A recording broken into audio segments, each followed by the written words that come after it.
하나님 말씀 한 절씩 교독하겠습니다. 요한복음 6장 32절에서 40절까지, 요한복음 6장 32절에서 40절까지 신약성경 153쪽에 있습니다. 찾으셨으면 제가 먼저 32절을 읽겠습니다. 예수께서 이르시되 내가 진실로 진실로 너희에게 이르노니 모세가 너희에게 하늘로부터 떡을 준 것이 아니라 내 아버지께서 너희에게 하늘로부터 참 떡을 주시나니 하나님의 떡은 하늘에서 내려 세상에 생명을 주는 것이니라. 그들이 이르되 주여 이 떡을 항상 우리에게 주소서. 예수께서 이르시되 나는 생명의 떡이니 내게 오는 자는 결코 줄이지 아니할 것이요 나를 믿는 자는 영원히 목마르지 아니하리라. 그러나 내가 너희에게 이르기를 너희는 나를 보고도 믿지 아니하는도다 하였느니라. 아버지께서 내게 주신 자는 다 내게로 올 것이요 내게 오는 자는 내가 결코 내쫓지 아니하리라. 내가 하늘에서 내려온 것은 내 뜻을 행하려 함이 아니요 나를 보내신 이의 뜻을 행하려 함이니라. 나를 보내신 이의 뜻은 내게 주신 자 중에 내가 하나도 잃어버리지 아니하고 마지막 날에 다시 살리는 이것이니라. 함께 내 아버지의 뜻은 아들을 보고 믿는 자마다 영생을 얻는 이것이니 마지막 날에 내가 이를 다시 살리리라 하시리라. 아멘. 착석하시겠습니다.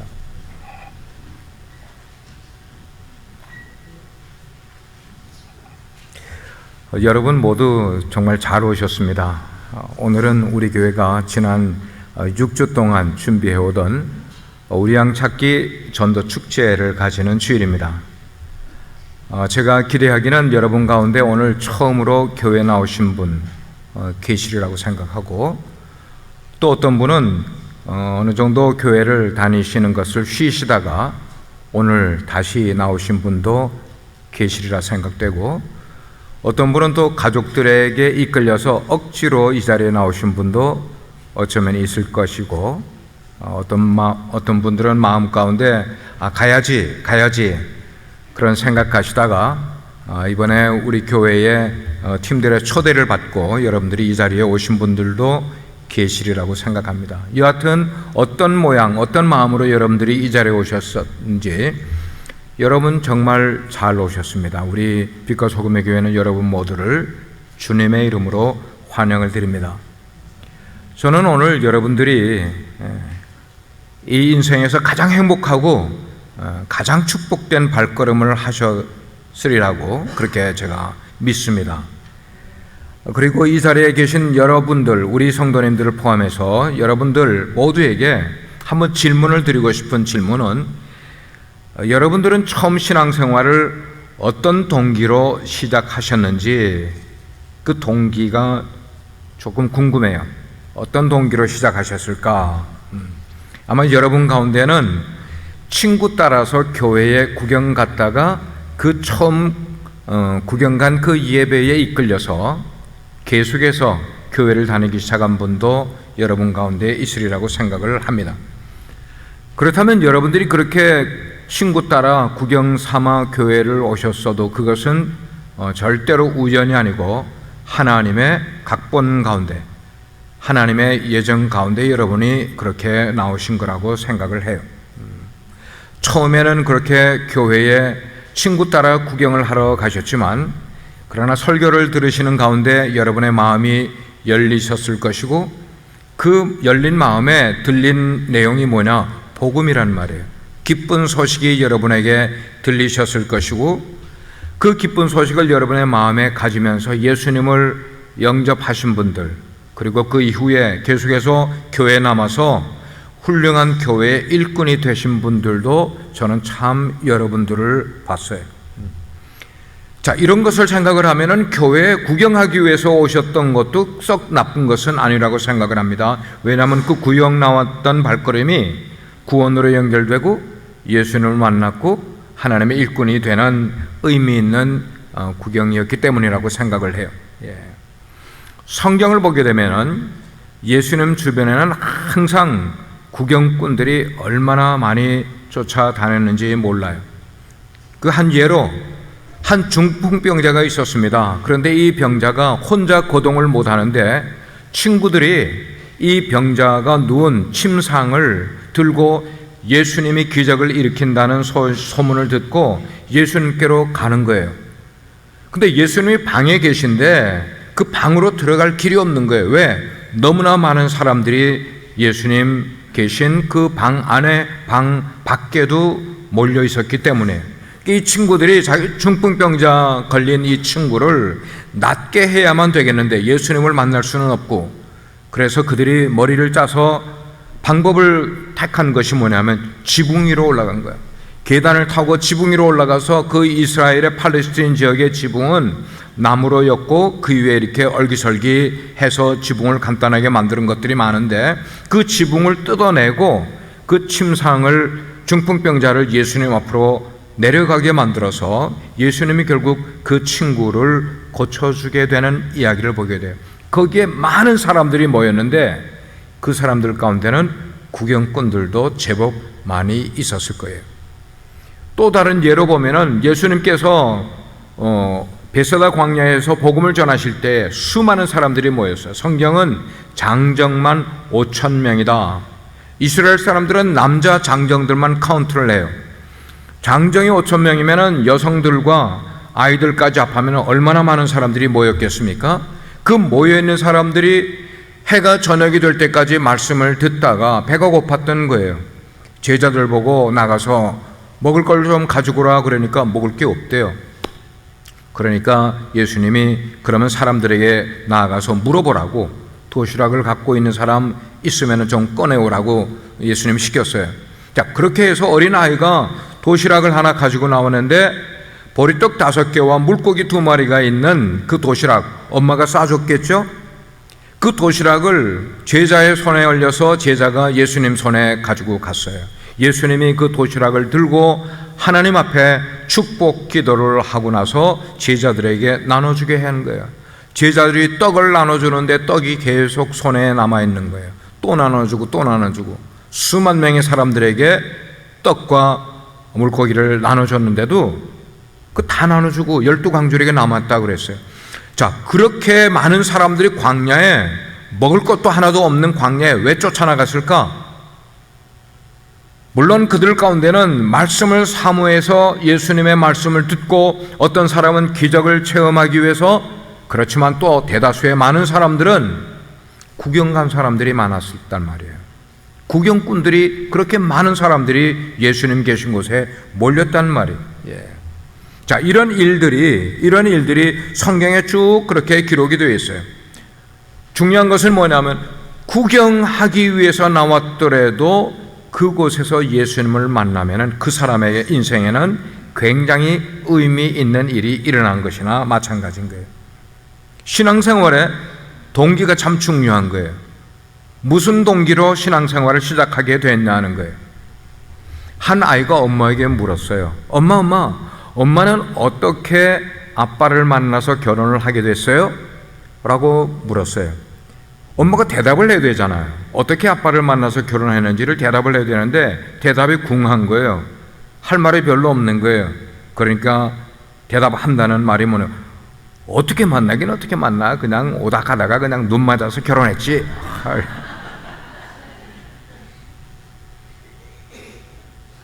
여러분, 이런 대답이 아이에게 의미가 있겠어요? 아이는 좀 엄마가 아빠를 좀 멋있게 만나서 그렇게 결혼했다는 얘기를 듣고 싶어서 질문을 했는데 에이, 재미없어. 그런데 이런 엄마가 있어요. 이런 엄마가 대답을 하는데, 그럼 똑같은 질문을 받게, 어떻게 아빠를 만나서 결혼했냐는 질문을 아이에게 받았을 때 이 엄마가 대답하기를, 엄마는 말이야, 배우자를 만나는 일을 위해서 3년 동안 하나님께 간절히 내가 기도했거든. 근데 3년쯤 지났을 때 하나님께서 아빠를 만나게 해주셨어. 그 만난 게 얼마나 감사했는지 나는 또 하나님께 감사의 기도를 드렸단다 라고 이야기를 딸에게 했다면은 딸이 엄마의 그런 얘기를 듣고 와, 우리 엄마 최고야. 우리 엄마 최고야. 아이가 크면은 또 질문이 또 달라지는 거예요. 또 질문을 하는 거예요.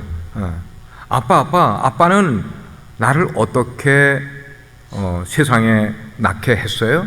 어떻게 낳아줬어요? 라고 질문을 하는 거예요.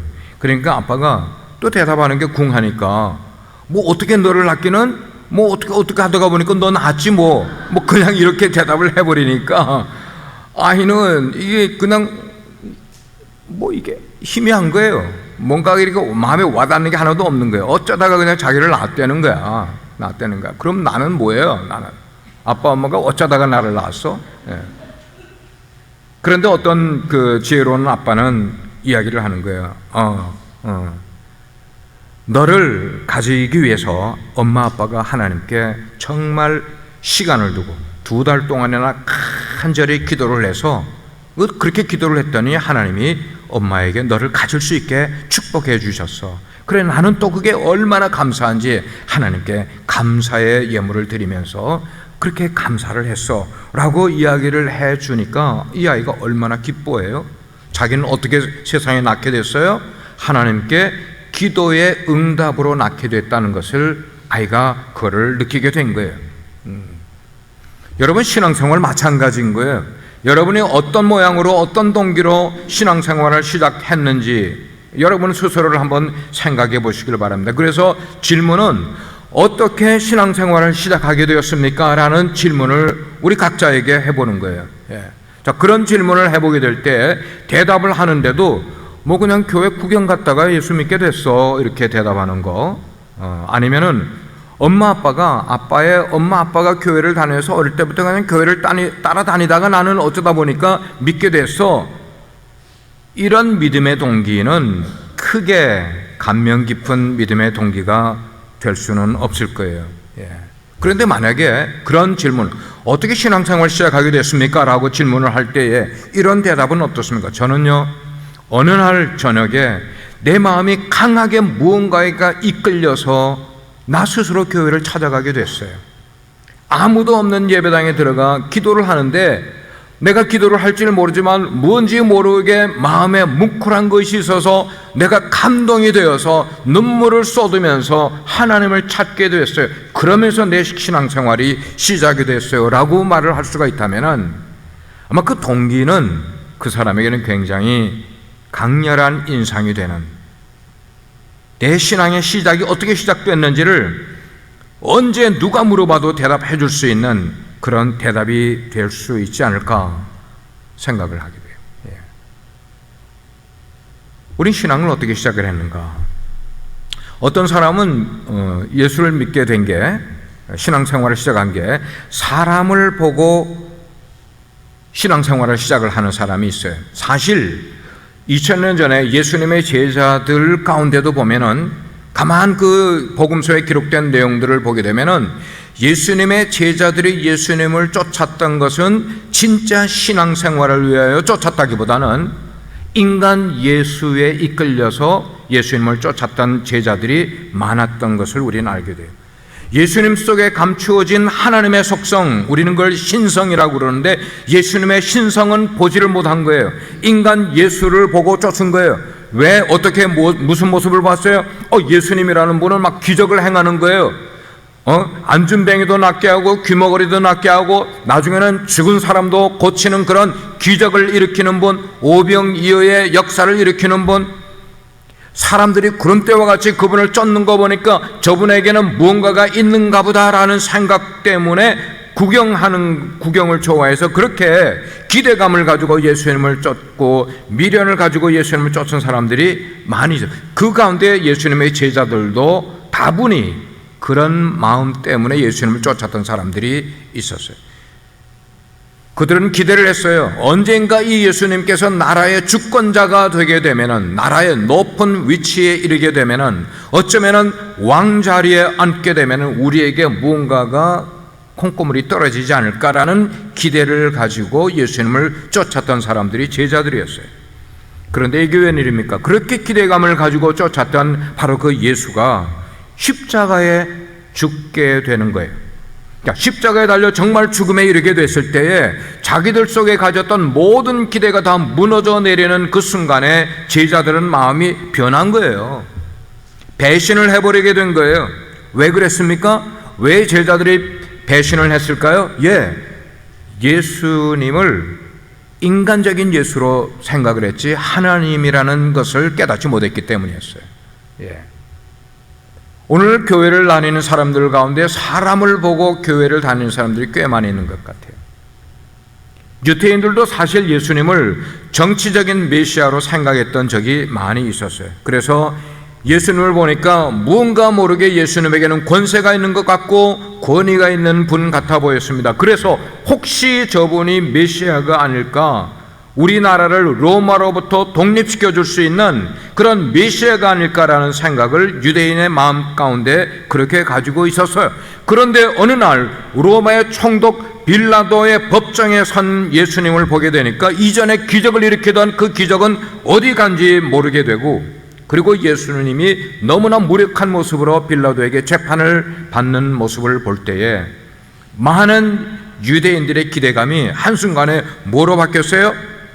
그 기대감이 바뀌고 이게 반전이 되어버리니까 예수를 십자가에 못 박으라고 외치는 폭도들로 변해버린 것이, 기대감이 변하니까 그런 나쁜 모습으로 변화된 모습을 보게 되는 거예요. 여러분, 사람들이 왜 그렇게 변했죠?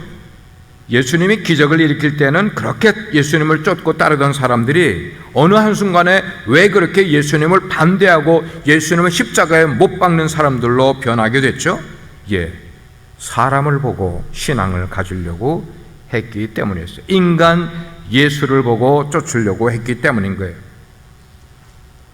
사랑하는 여러분들이요, 우리가 사람을 보고 신앙생활 하는 신앙생활은 바른 신앙생활이 아니에요.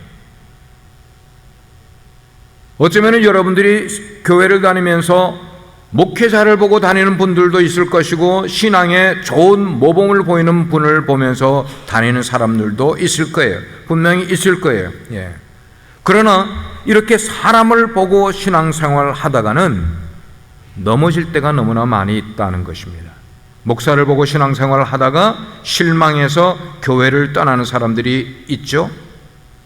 교회의 재직을 천사 가운데 한 사람인 것처럼 생각을 했다가 그의 삶 속에 무언가 모순되고 잘못된 것, 아니면 나에게 어려운 문제가 생기게 될 때에 신앙에서 떠나는 사람들이 있어요.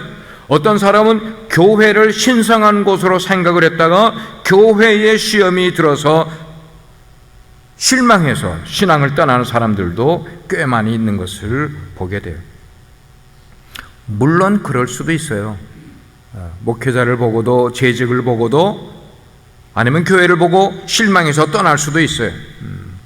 그렇지만 지도자들을 본다든지 교회의 집사나 이런 분들을 여러분들의 신앙의 기준으로 삼는다든지 신앙의 표준으로 삼는다든지 신앙의 목적으로 삼다가는 틀림없이 넘어지는 일이 여러분 가운데 생길 수밖에 없음을 여러분께 말씀을 드리는 거예요.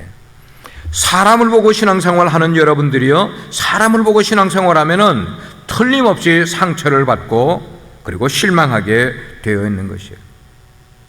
신앙생활은 무엇보다도 목적이 분명해야만 되는 겁니다. 목적이 분명해야 돼. 목적이 분명하면은 우리의 신앙이 오래 갈 수가 있게 돼요. 목적이 분명하면은 우리가 영적인 복을 받으면서 신앙생활을 할 수 있게 되는 거예요. 오늘 우리가 읽은 말씀 가운데 예수님께서 모인 많은 사람들에게 말씀하시기를, 나는 생명의 떡이다, 하늘에서 내려온 떡이다. 내가 너희들에게 하는 이 모든 일은 내가 임의로 하는 것 아니고 아버지께서 시키시는 일을 아버지의 뜻대로 너희에게 하는 것이라고 그렇게 말씀을 하시는 거예요. 나는 생명의 떡이라는 것은 나는 영적인 양식을 주는 것이다 라고 말씀을 하고 있는 거예요. 예수님을 따르는 사람들 가운데는 예수님을 따르면 어쩌면 자기도 권세를 얻을 기대를 가지고 따르는 사람이 있었을지 몰라요.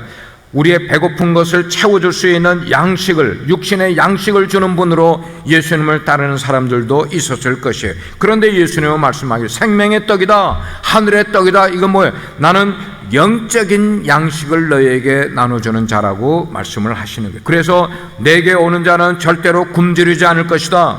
내게 오는 자는 그들의 영적인 목이 절대로 마르지 않을 것이다. 너희들에게 필요한 모든 것을 내가 공급해 주리라. 바로 이것이 우리가 예수를 믿는 이유가 되는 것이고 목적이 되는 것임을 믿으시길 바랍니다. 얼마나 분명합니까? 얼마나 클리어합니까? 신앙생활의 목적이 분명하게 되면은 여러분, 사람들 때문에 상처받고 사람들 때문에 신앙생활에 나고자고 되는 일은 일어나지 않을 것이 분명해요. 그런데 그건 다 맞는 말이에요. 그건 아는 것들도 여러분들이 많이 갖고 계세요. 그런데 여전히 우리들 가운데는 사람들 때문에 흔들리는 사람들이 있어요. 여전히 내 식생활의 문제 때문에 내 신앙도 흔들리는 그런 사람들이 있어요. 여전히 우리 가운데는 아무개가 꼴보기 싫어서 교회 나기 싫은 마음을 갖고 있는 분들이 우리 가운데는 있단 말이에요. 이런 신앙을 가지고 있으면 무슨 그 신앙이 깊이가 있겠습니까? 그 내용이 무엇을 건질 내용이 있겠습니까? 이런 사람의 신앙생활 속에 무언가 파워가 나올 게 뭐가 있겠냐는 거예요. 나올 수가 없는 거예요. 그런 신앙은 사람을 보고 우리의 생활 때문에 신앙생활을 하는 그런 신앙생활은 거기서 무게도 나올 수가 없고 능력도 나올 수 없는 것임을 알아야 되겠어요. 그래서 사랑하는 여러분, 여러분들이 미리 신앙생활을 하시기 전에 미리 여러분들이 컨펌을 하셔야 될 게, 우리가 신앙생활을 하다 보면은 몇 가지의 시험거리들이 있다는 것을 미리 알고 교회 그리고 신앙생활 하시면 좋을 것 같아요. 우리가 신앙생활을 하다 보면은 몇 가지 우리가 넘어지기 쉬운 그런 일들이 있어요. 제일 먼저는 뭡니까? 사람들 때문에 시험에 들 때가 있다는 겁니다. 사람은 사랑의 대상이지 신앙의 대상이 절대로 될 수가 없어요. 성경은 우리에게 늘 그렇게 말해요. 너희는 이웃을 사랑하라고 말했지 그 이웃을, 사람을 믿으라 그리고 신뢰하라 그렇게 말하지를 않고 있어요. 신앙의 대상이 될 수가 없는 거예요. 우리는 흔히 사람을 믿고 사람에게 기대다가 실망하고 넘어질 때가 얼마나 많이 있습니까? 얼마나 많이 있어요. 알면서도 또 넘어져, 알면서도 또 기대했다가 또 넘어져. 제가 이 교회에 왔을 때 얼마 되지 않았을 때 어느 집사님이 저에게 인사를 하시는데, 목사님, 저는 목사님을 사랑하지 않을래요. 왜 그런지 아셔요? 목사님을 사랑을 했는데 어느 시간이 지나니까 목사님 떠나니까 내 마음이 상처가 되더라는 거죠. 그 말이 무서워서 제가 23년째 이 교회에 있지 않습니까?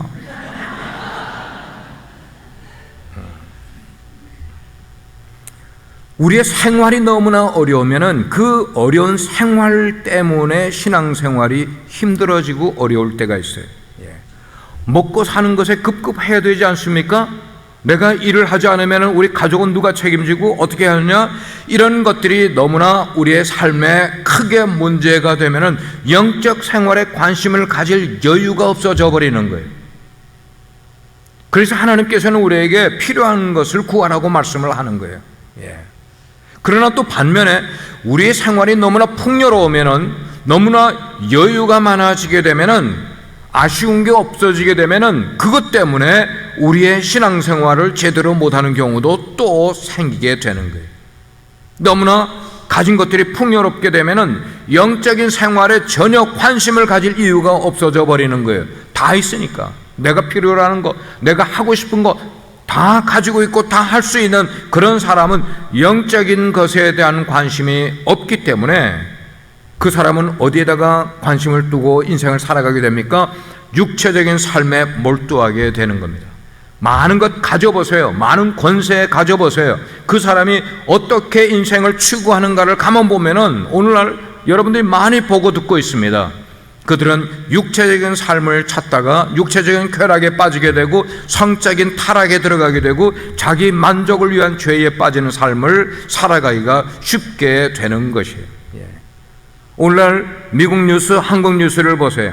사람이 언제 타락한 삶에 빠지게 되든가를 보면은 자기 위치가 남 부럽지 않게, 아니 남을 부리는 삶, 우리는 그걸 갑질이라고 이야기를 합니다. 남을 부리는 삶의 위치에 있게 되면은 남을 부리는 만큼의 높은 그리고 경제적인 부를 가지고 있는 사람들이 어떤 삶을 살아가는지를 훈련을 못 받은 거야. 그런 상태에 그 사람에게 권력이 주어지게 되고 부가 주어지게 되니까 사람들을 잘못 대하는 엉뚱한 인생의 모습이 나타나게 되는 거예요. 자기 생활이 부유해지게 되고 필요 이상의 물질을 많이 얻게 되게 되면은 그 사람은 틀림없이 성적으로 타락을 하게 되어 있어요. 여러분, 로마 제국이 왜 타락하였습니까? 로마 제국이 타락한 세 가지의 요인 가운데 하나가 성적인 타락 때문에 멸망하게 된 것이었어요. 물질 사용에 대한 가치관을 바르게 가지지 못한 사람에게 물질이 많이 주어지게 되면은 물질을 어떻게 쓸지를 모르게 되니까 젊은이들도 타락하게 되고 나이가 많은 사람도 타락하게 되는 것을 보게 되는 거예요. 사람이 생활이 부유해지게 되면은 생각과 관심이 어디에 하는가 하면 자기 몸을 위한 삶으로 집중하게 되는 모습을 보게 되는 거예요. 타락하게 되는 거죠. 또 한 가지는 뭐냐면은, 또 한 가지는 현실에 너무 집착하는 삶을 살다가는 시험에 들게 돼 있어요. 현실에 너무 집착하는 삶을, 사람이 너무나 내 현실에 집착을, 난 딴 거 생각하지 않을래, 내 현실만 보고 살아갈래. 내가 이민을 왜 왔어? 성공하기 위해서, 내 자녀들 교육시키기 위해. 이게 다 현실적인 것들이에요. 자, 여기에 너무 집착하게 되면은 뭘 보지 못하는 건 저 높은 곳에 있는 삶을 보지 못하는 거예요. 하늘나라의 삶, 다른 말로 영적인 세계의 삶을 보지 못하는 인생이 되게 되니까 거기에 대해서는 전혀 관심을 갖지 않고 현실의 삶에만 관심을 가지고 살아가다 보니까 여기에 모든 관심을 집중하는, 오늘날 세상 살아가는 사람들 대부분이 지금 이런 모습 속에 살아가고 있어요. 어떻게 사는 것이 바른 삶을 살아가는지 가치관을 정립하지 못한 채로 인생을 살아가게 되는 거예요. 자, 이런 사람들에게 가장 우선되는 게 뭔가, 나에게 가장 중요한 게 뭐냐? 건강이 가장 중요한 걸로 인생을 살아가는 사람들 있죠. 지금 제가 말하는 것은 건강이 우리의 삶에 중요하지 않다고 이야기하는 것 아니에요. 근데 건강이 내 인생에 가장 중요한 것으로 여기고 살아가는 사람들, 현실에 집착하는 삶을 살아가는 사람의 아주 특이한 그런 모습이에요. 그래서 내 몸에 좋다는 것은 무엇이든지 다예요. 방법이든지 뭐 스포츠든지 아니면 약이든지 내 건강에 좋다는 것, 내 몸에 좋다는 것, 자기 몸 관리와 자기 몸 치장하는 것, 가꾸는 것, 여기에 목숨을 거들지 인생을 살아가는 사람들이 있어요. 현실에 집착하는 사람들 가운데는 물질 모으는 것에 집중하는 삶을 살아가는 모습이에요. 자, 그 정도의 부를 얻었으면은 잘 살 수 있는 만큼, 가질 만큼 가진 사람인데도 불구하고 그것에 만족을 못해요. 만족을 못해. 만족을 못하는 사람, 그러면 그 남은 잉여의 부를 쓰는 방법을 모르잖아요. 그가. 여러분, 세상에 가장 어리석은 건 뭐냐면 돈이 남아도는데 남아도는 돈을 쓸 줄 모르는 그런 사람이 돈을 많이 가지고 있게 되면 엉뚱하게 죄 짓는 일에 그 돈을 쓰게 되어 있다는 것을 우리는 알아야 돼요. 더 가지려고 안 하고, 더 가지려고. 무엇을 위해서요? 이게 없어요. 이게 스탠다드가 없는 삶을 살아가는 거예요. 그러니까 영적인 세계는 자연히 무뎌지잖아요. 하나님의 말씀이 들어가겠어요? 세상의 현실로 가득 차 있는 사람의 생각 속에 하나님의 말씀이 들어갈 수가 없는 거예요. 그러니까 영적인 삶은 점점 멀어지는 삶을 살아가게 되는 거예요. 이런 것에 대한 예화 한 가지가 있어요. 어떤 사람이 바닷가를 거닐다가 바닷가에 무엇가 있어서 주워 보니까 요술 램프를 발견하게 됩니다. 요술 램프. 그래서 이 사람이 그 이끼가 잔뜩 껴있는 그 요술 램프를 옷에다가 문대서 그거를 닦고 있는데 펑 하더니 그 요술 램프 속에서 연기가 쫙 나더니 어마어마하게 큰 거인이 나타납니다. 그러더니 그 거인이 이 주순 사람에게 뭐라고 이야기를 하니까, 주인님, 무엇을 도와드릴까요? 주인님이 원하시는 것이면 무엇이든지 제가 해드릴 수가 있습니다. 그런데 한 가지만 요구를 하셔야만 합니다 라고 이야기를 했어요. 여러분, 나에게 뭔가 요구할 것이 없는 사람이 어디 있겠어요? 만약에 여러분이 요술 램프를 주셨으면 한 가지, 여러분에게 정말 이루어질 수 있는 한 가지, 무엇을 이야기하시겠어요? 근데 이 주순 사람이 가만 생각을 하다가 뭐라고 이야기를 하는가 하면, 1년 후에 발간될 신문을 나에게 좀 갖다 주기를 바랍니다. 1년 후에 발간될 신문을 갖다 달라. 왜 그것을 요청을 했는가 하면, 이 사람은 딱 생각하기를 1년 후에 주식 시세를 보면은 어느 주식이 1년 후에 가장 많이 돈이 오를까를 생각을 해서 그거를 미리 알아내서 오늘 내가 투자를 하면은 1년 동안 이 투자된 것이 1년 후에는 어마어마하게 돈이 많이 벌릴 수 있을 것이라고 생각을 해. 얼마나 통법을 잘 지었어요. 그랬어요. 그래서 그렇게 요청을 했더니 정말로 그 거인이 1년 후에 발간된 신문을 이 사람에게 딱 가지고 왔어요. 이 사람이 열심히 신문을 들치면서 주식 시세에 대한 리스트를 쭉 보면서 금년과 내년 1년 후에 주식이 엄청나게 많이 뛴 리스트, 어느 컴퍼니인지를 막 종이에다가 쓰는 거예요. 그렇게 한참 쓰다가 그 밑에, 그 주식 시세 밑에 뭐가 있었는가 하면 부고, 죽은 사람의 어떤 그 내용이 나와 있는 그 부고가 있는 안에 눈이 슬쩍 지나가면서 그 리스트를 쭉 보는 가운데 깜짝 놀라버렸어요. 거기에 누가 있어요? 자기 이름이 들어있는 거야. 1년 후에 만들어진 그 신문에 자기 이름이 부고에 나와 있고, 언제 어디서 어느 목사님에 의해서 장례식을 치를 것인가에 대한 내용이 거기에 쭉 나와 있는 거예요. 여러분, 이 사람에게 1년 후에 주식이 엄청나게 많이 오른 것이 의미가 있을까요? 주식이 아니라 그보다 더 중요하게 여기는 어떤 것이 있다 한들 1년 후에 자기가 죽은 다음에는 그 모든 것들이 자기에게는 아무 소용이 없는 것임을 우리는 알게 돼요. 오늘날 인생을 살아가는 사람들이 세상 일에 너무 깊은 관심을 갖고 살아가요. 인생과 세상을 분리해서 제대로 살아가지 못하고 있는, 그러다 보니까 영적인 문제에서는 전혀 관심이 없어요. 아침에 일어나서부터 저녁에 잠잘 때까지 영적인 것에 대한 관심이 하나도 없어요. 여러분, 이건 정말로 불행한 일이에요.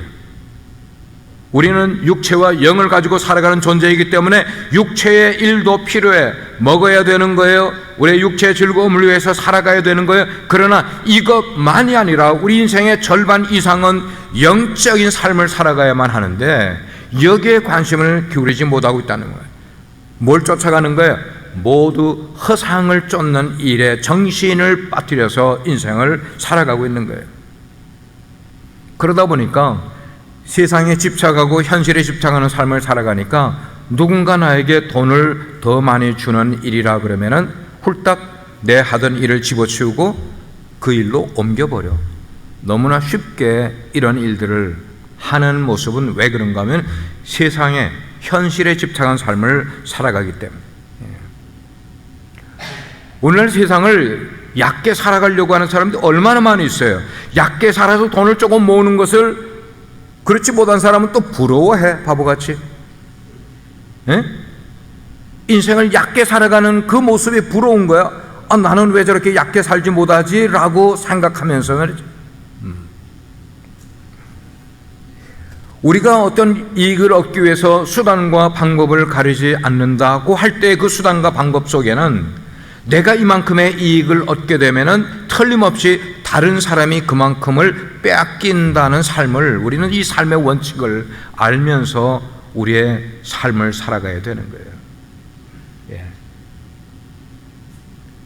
스스로 파놓은 함정에 빠지면 안 되죠. 그런데 우리는 스스로 파놓은 함정에 우리 스스로 매몰되는 삶을 살아갈 때가 얼마나 많이 있는지 모른단 말이에요. 그래서 옛말에 이런 말이 있어요. 약은 고양이가 밤눈이 어둡대. 약은 고양이. 약은 척하지 말자고. 인생을 너무 약삭빠르게 살려고 하지 말자고. 인생 그렇게 긴 것 아니에요. 그것 때문에 얕게 살려고 하다가 실패하고 그것 때문에 실족하고 고난을 당하는 경우가 있지 않겠냐는 거예요. 우리 교회가 아니고 어느 교회에 김 집사님이 계셨어요. 어느 교회에 김 집사님.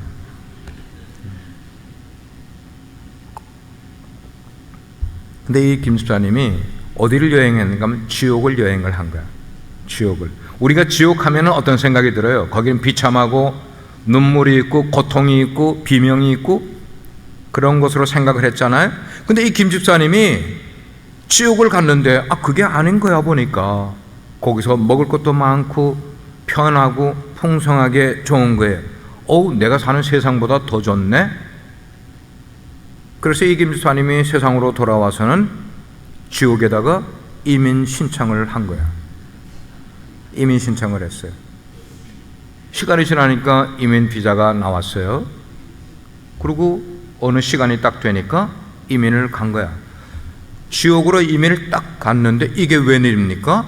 내가 지난번에 왔을 때는 그렇게 편하고 먹을 것 많고 좋았던 그 지옥이 아닌 거예요. 엉망인 거야. 비참한 거예요. 고통 소리가 들리고 신음 소리가 들리고 이런 것을 보게 되니까 내가 속았나? 그러면서 전에 자기가 지옥에 왔을 때 가이드를 해주던 그 가이드에게 물어본 거예요. 아니 이게 웬일이냐고. 지난번에 내가 처음에 왔을 때는 그렇게 아름답고 좋고 정말 좋았는데 지금은 왜 이렇습니까? 라고 컴플레인을 하게 되니까 그 가이드가 대답을 하기를, 지난번에 왔던 것은 그건 뭐예요? 관광 코스였어요. 그래. 여러분 관광 코스 가면 어디를 보여줘요? 전부 좋은 것만 보여줘요. 샘플인 거예요. 샘플. 관광 코스였대. 여러분 무엇이든지 얕게만 인생을 살려고 하지 마세요. 하나님이 나에게 주신 생명이 무언가를 목적을 좀 알면서 살아가면 좋을 것 같아요. 목적을 알고 살아가면. 목회자들 가운데도 대화를 하다 보면은 비웃는 건 아니에요. 절대로. 그런 사람도 있을 수 있는 거예요. 목회자들 가운데도 은퇴를 하면은, 그분이 어느 목사님이 그러시더라고요. 자기는 은퇴를 하면은 집을 팔고 RV를 좋은 거를 사서 2년 동안은 무조건 미국을 전체를 다 여행을 다니겠대. 여러분 이런 꿈 가질 수 있어요? 없어요? 충분히 가질 수 있죠. 그렇게 하지 말라는 것도 아니에요.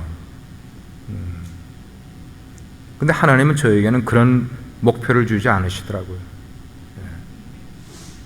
선교지로 가라 그러시더라고요. 선교지로 가라.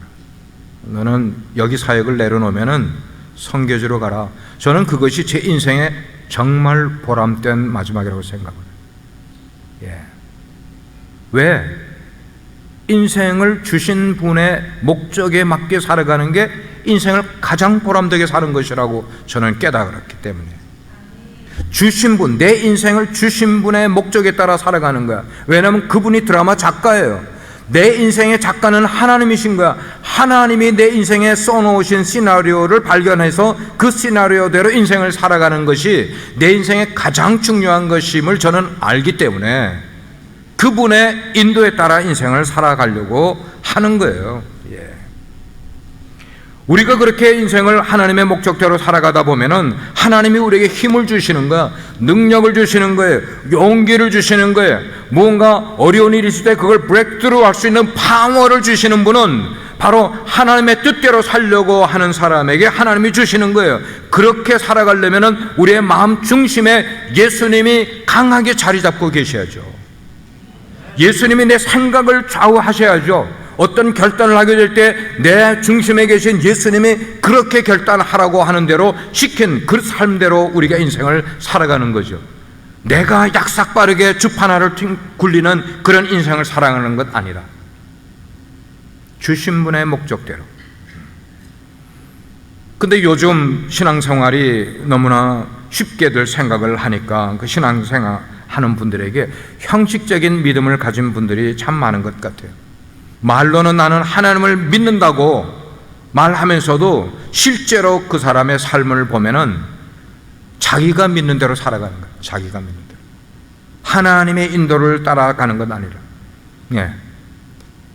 젊음을 누리면서, 건강을 누리면서 자기 재물과 자기의 능력을 믿고 인생을 살아가는 사람들이 세상에 신앙인들 가운데도 얼마나 많은지. 그러면서도 자기는 믿음이 좋은 줄로 착각을 하면서 교회를 다니는 사람들도 꽤 많이 있음을 우리는 알게 돼요. 그런데 그런 사람들에게 오늘 주님이 말씀하시는 거예요. 뭐라고 말씀하십니까? 나는 생명의 떡이라고 말씀을 하시는 거예요. 나는 생명의 떡이라. 누구든지 내게 오는 자는 절대로 줄이지 않을 것이다. 누구든지 내게 오는 자는 절대로 영원히 목마르지 않을 것이다. 믿으시면 아멘 하시길 바랍니다. 예수님이 우리에게 주시는 메시지예요. 이 말은 뭐냐면 예수님을 통해서 힘을 얻고 살아라는 거예요. 예수님을 통하여서 삶의 용기를 얻으면서 그분을 통하여서 인생의 진정한 쉼을 누리면서 그분을 통하여서 은혜를 받으며 살아가라고 말씀하시는 거예요. 이런 믿음을 가지게 되면은 우리는 성령의 강한 인도를 받는 삶을 살아가게 되는 겁니다. 그때부터 하나님의 영이 우리를 드라이브하는 삶을 살아가시는 거예요. 하나님이 우리를 도와주세요. 우리의 인생을 가이드, 인도해 주세요. 우리 인생의 백이 되어 주시는 겁니다. 뿐만 아니고 우리의 미래를 그분이 책임져 주시는 삶을 살아가게 되는 줄 믿습니다. 영국의 극작가 가운데 존 버넌이라는 분이 계셔요. 철로역정이라는 책을 감옥에 있으면서 이분은 12년 동안이나 왕의 미움을 산 것 때문에 12년 동안이나 감옥에 들어간 침례교인이었는데 이분이 감옥에 있으면서 글을 썼어요. 그래서 책을 몇 권을 냈는데 그 책 가운데 하나가 철로역정인데 여러분 놀라지 마세요. 이 철로역정이라는 책은 성경 다음으로 많이 본 책이에요. 우리 인류 역사에. 사람들에게 가장 많이 읽힌 책은 성경이에요. 두 번째로 많이 읽힌 책은 철로역정. 여러분 가운데 철로역정을 읽지 않으신 분은 나는 거의 세컨을 모르는 사람이에요. 이 존 버넌이 감옥에 들어가 갇혀있는 동안에 간수장이 보니까 참 너무나 신실한 분이에요. 존 버넌이. 그래서 하루는 이 간수장이 제안을 했어요. 선생님 제가 허락을 해드릴 테니까 밤에 조용히 이 감옥을 빠져나가 당신의 집에 가서 쉬고 아침에 돌아오십시오. 특혜를 베풀어 주는 거예요. 너무 고마운 일이잖아요. 그래서 존 버넌이 그 간수장의 특혜를 받고 감옥을 빠져나가서 집으로 걸어가고 있었어요. 근데 집으로 걸어가는 도중에 마음 가운데 깨달음이 왔어요. 깨달음이 오는데 그래서 다시 돌아온 거야. 그러니까 간수장이 이 존 버넌에게 아니 선생님 왜 다시 돌아오셨습니까? 왜 그러셨어요? 그러니까 존 버넌이 그에게 대답을 해주기를 아무리 생각해도 내가 이런 위치에 있으면서 집에 가서 쉬는 것이 성령님의 뜻이 아닌 것 같아서 난 다시 돌아왔습니다. 성령님이 원하시는 것이 아닌 것을 알고 내가 돌아왔습니다 라고 이야기를 했다는 거예요. 그런데 여러분 놀라운 일이 일어났어요. 그날 밤에 누가 감옥을 방문을 했는가 하면 영국 왕이 감옥을 방문해서 왜 방문했는가? 존 버넌이 지금 옥생활을 바르게 하고 있는지 안 하고 있는지를 확인하기 위해서 그날 밤에 왕이 들이닥친 거예요. 들이닥쳤는데 감옥에 가보니까 누가 있어요? 존 버넌이 감옥에 그냥 들어와 있는 거야.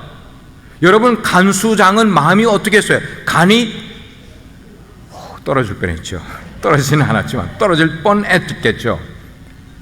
왕이 존 버넌이 있는 것을 보고는 그냥 돌아가셨어요. 돌아가고 나서 이 간수장이 존 버넌에게 와서 이야기를 하는 겁니다. 당신이 성령의 인도를 따라 행동한 것 때문에 나도 살고 당신도 사는 것 같습니다. 앞으로 당신이 성령님의 인도를 따른 일이라면은 어느 때든지 감옥을 나가서 집에 가고 싶으면 가시고 돌아오고 싶으면 돌아오십시오. 성령의 인도 따라 행동하는 것을 저는 확실히 믿겠습니다. 여러분, 이게 성령의 인도를 받는 삶은 바로 그런 거예요. 그런 거예요. 성령님이 말씀하시는 거에 민감하게 반응하는 거예요. 오늘을 살아가는 많은 사람들을 보면은 현재를 너무나 불안하게 살아가는 사람들이 있어요. 미래를 너무나 불안하게, 얼마나 불투명한 모습 때문에 두려워 살아가는 사람들이 있어요. 삶을 두려워해. 그러니까 자신이 없는 거야. 삶을 살아가는데 뭐 때문에 살아가는지조차 모른 채로 불안하게 살아가는 거예요. 그런데 하나님을 믿는 믿음은 그런 불투명한 것을 다 없애주는 거예요. 우리가 성령님의 인도를 따라 인생을 살아가면 내 인생의 불투명한 것 다 클리어하게 만들어주는 거야. 환하게 다 비춰주는 거예요. 우리의 미래, 우리의 장래까지도 다 담당해 주시는 분이 바로 성령님인 줄 믿으시길 바랍니다. 그래서 이런 믿음을 가지라는 것이에요. 이런 믿음을. 사랑하는 성도 여러분, 오늘이 만약에 여러분의 최후의 날이라면, 오늘이 여러분의 마지막 날이라면 여러분은 천국에 가실 자신이 있으십니까? 만약에 오늘 내가 죽는다면 천국에 갈 자신이 없는 사람은 오늘을 두려워하면서 살겠죠? 그러나 반면에 천국에 갈 확신을 가지고 오늘을 살아가는 사람은 오늘을 당당하게 살아가지 않겠어요? 당당하게. 종말의 날이 나에게 닥쳐온다 할지라도 당당하게 오늘을 살아갈 수 있는 사람, 이 사람이 진정한 신앙인이고 이 사람의 인생을 승리한 삶을 살아가는 사람인 줄 믿습니다. 저는 이 시간 오늘 이 예배에 참석하신 여러분 모두가 다 오늘 말씀처럼 생명의 떡으로 이 세상에 내려오신 예수 그리스도를 영접하기를 주의 이름으로 축원합니다. 예수님을 영접하십시오. 영접하는 분들은 우리의 인생의 최후의 날이 다가온다 할 때에 당당한 신앙인으로 이 세상을 승리하는 여러분 모두가 되기를 주의 이름으로 축원드립니다. 기도하시겠습니다.